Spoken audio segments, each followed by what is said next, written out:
Kompas hari ini merilis survei Pilkada Jawa Barat, Saudara, yang diikuti oleh 4 pasangan calon. Kita lihat hasilnya.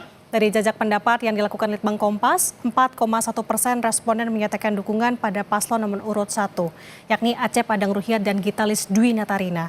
Sementara untuk 4,6% memilih paslon nomor urut 2, JJ Wiradinata dan Ronald Surapraja. Sementara 9,0% responden memilih untuk paslon 3 Ahmad Saiku dan Ilham Akbar Habibi dan 65,0% responden memilih paslon Deddy Mulyadi dan Erwan Setiawan. Sementara 17,3% responden masih belum menentukan pilihan atau tidak tahu.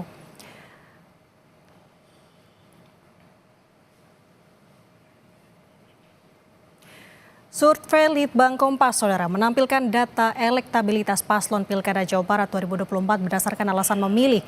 Ada beberapa faktor yang berpengaruh, di antaranya kualitas cagup dan atau cawagupnya sebanyak 22,1%, cagup cawagup berpengalaman dalam pemerintahan sebanyak 19,2%, visi misi dan program kerjanya sebanyak 17,6%, integritas moral cagup dan cawagup 9,6%, tampilan fisik cagup cawagup 3,7%, suka atau sangat suka atau sesuai hati nurani sebesar 3,6%, mewakili semangat identitas Jawa Barat sebanyak 2,6%, karakter personal 2,4%, alasan karena mengetahui paslon itu saja 2%, alasan selanjutnya dermawan atau berjiwa sosial sebanyak 2%.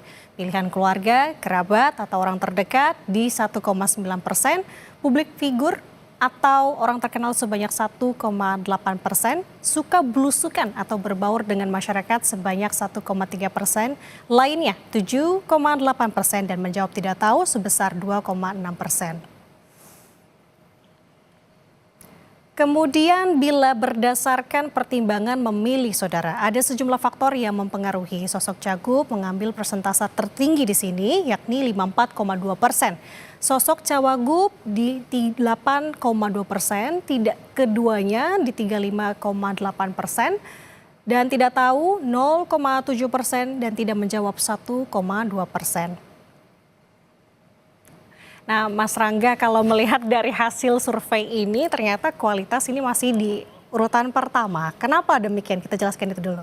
Iya, Mbak. Jadi memang tadi ya, kualitas dari cagup dan cawagup itu memang dilihat sebagai suatu yang faktor yang paling menentukan begitu ya, atau yang paling dilihat oleh para responden kita.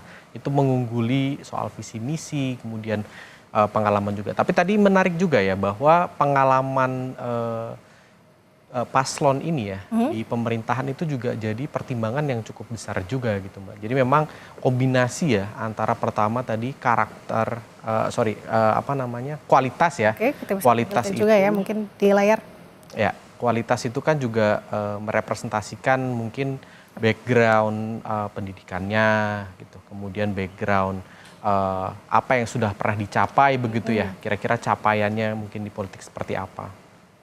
Oke, berarti kalau melihat sosok cagup atau cawagupnya berpengalaman dalam pemerintahan, ini tampaknya masih kalah dari melihat sosok dari cagup ini sendiri, ya Mas Rangga. Kalau untuk cawagupnya sendiri, seperti apa?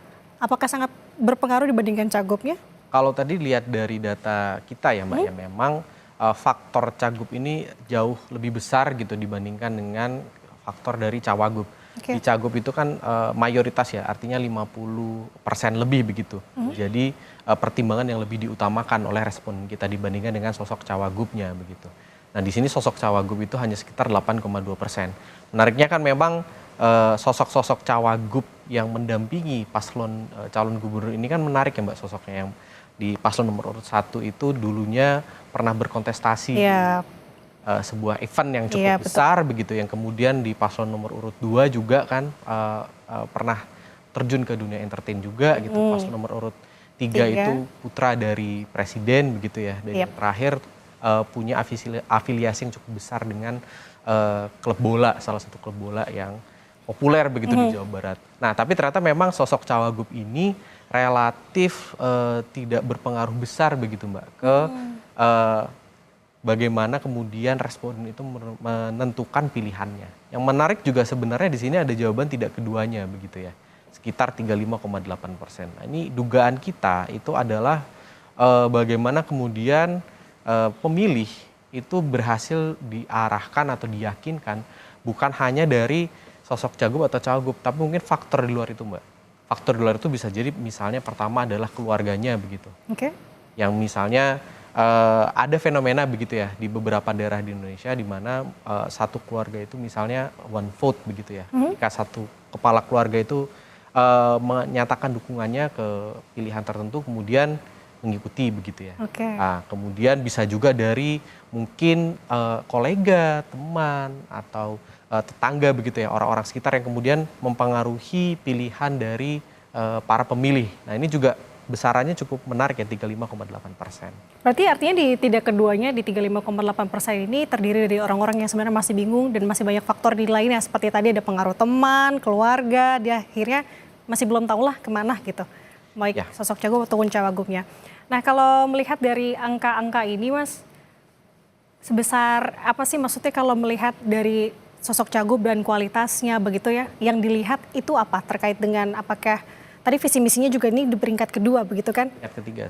Ketiga, setelah kualitas dan habis itu visi misi.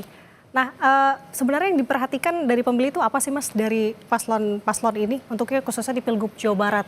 Ya, kalau di Pilgub Jawa Barat ini dan mungkin ya pilihan gubernur secara umum ya, memang kan waktu kampanye itu relatif tidak terlalu panjang begitu, Oke. terutama di Pilkada 2024 ini, sehingga sebagian besar dari masyarakat tentunya hanya bisa melihat sejauh ya permukaan begitu, Mbak. Permukaan itu dalam artian bagaimana pesan-pesan politik itu disampaikan oleh paslon-paslonnya. Apakah retorika yang dipakai itu bisa dimengerti atau bisa ditangkap oleh sebagian besar atau mayoritas dari pemilih. Oke.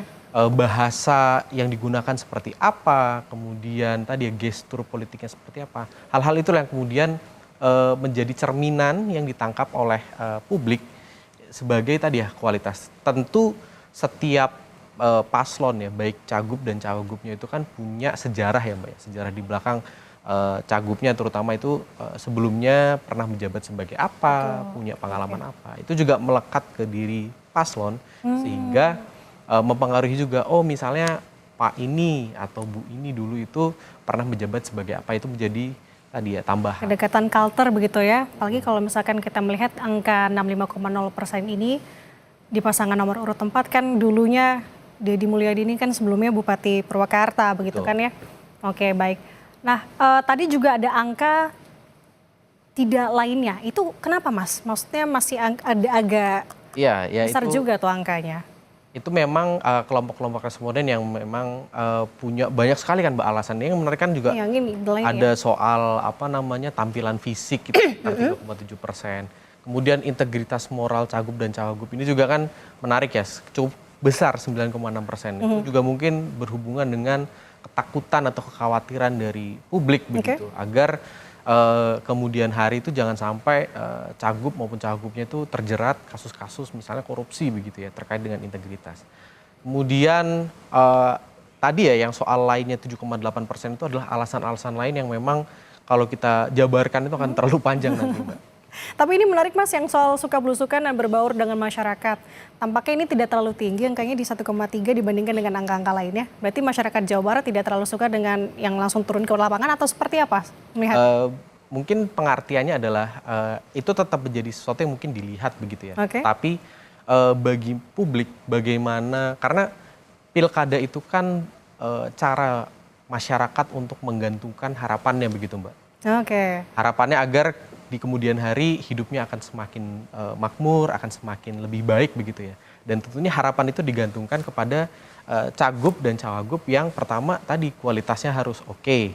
Makanya kemudian pengalaman dalam pemerintahan. Jadi yang dipilih bukan orang yang coba-coba begitu ya, yang belum pernah tahu begitu. Dan yang ketiga adalah tadi visi misi dan program kerjanya. Kira-kira apa yang ditawarkan sehingga tadi harapan itu nggak cuman bertepuk sebelah tangan nantinya begitu Mbak.